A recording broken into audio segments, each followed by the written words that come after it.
if it was possible for us to stand here today and ask them, should we stop this investigation, what would be their response? One other thing that I do every day, I sit in my office and I look at these.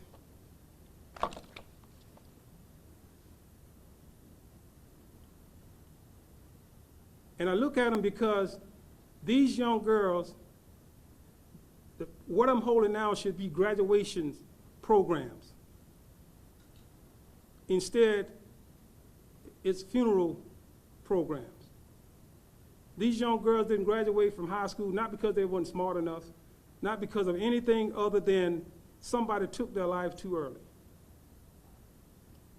And myself, the men and women that stand behind me, other agencies that's been working day and night will not let it go.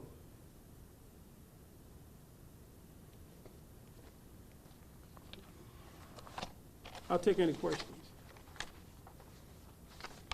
Sheriff, what would you say is the biggest challenge that your investigators are facing at this point? Is it fear from the public? Is it fear from people who might have knowledge of this case, who aren't speaking up? Is there any barriers that you can comment on that have been the biggest so far?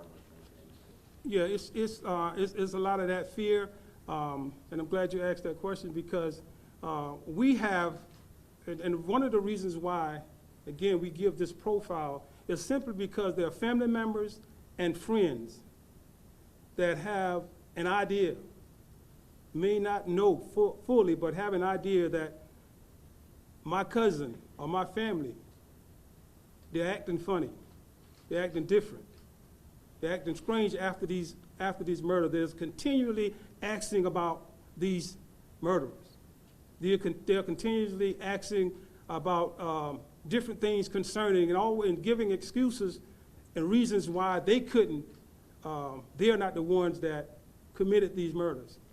So we asking people that have just that small idea or think, ask you to call us and let us know. Even if it's a family member, brother or sister that's involved, that knows anything, we need to know what's going on because here again, what we are trying to do and what I said on the first interview from the crime scene is that we're going to solve this case. And we want people that may know something about it to come forward now and not be charged later on with accessory because it's a possibility. And this case has been going, like I said earlier, is going in so many positive directions. At this point, with this task force, we're not only looking for these individuals, are not only coming up with some individuals of interest, we're coming up with people that actually know something about this case that, like you said, are afraid to come forward. Yes? There are two suspects, two persons of interest, Hawkins, Bailey, and Rambo Smith, I believe.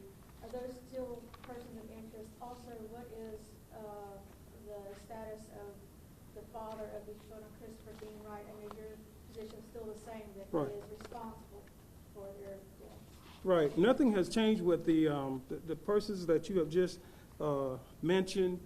As I said earlier, this case has been going around in circles and going different places, and everything is coming back to some of the same people that we questioned in the beginning.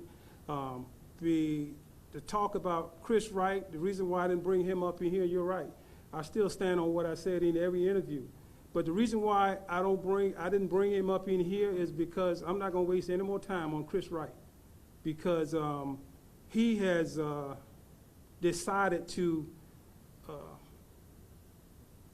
stand behind, and he has a right to do that, to be silent. But here again, these are his kids, these are his children. So he's not talking to us, and we're not wasting any more time talking about him. Yes, ma'am. Can you tell us how many weapons were used in the commission of this crime? I'm not sure at this point how many weapons have been used. There's still kind of touch and go, so we're not sure at this point how many weapons, so I can't really answer that question. What is the condition of the 8-year-old at this point, if you could tell us? I can't, I won't talk on his condition or his whereabouts. Has he been assisting at all with the case? I can't discuss that. Can you tell us who the green Mercedes belongs to? The green Mercedes belonged to the father, Christopher Dean Wright. One more. Anybody? Thank you for coming out. I have copies of the profile, if you guys would just wait around a little bit so I can distribute it to you. What I ask, though, is that you put this on your website for us, if you don't mind. Glad to hear.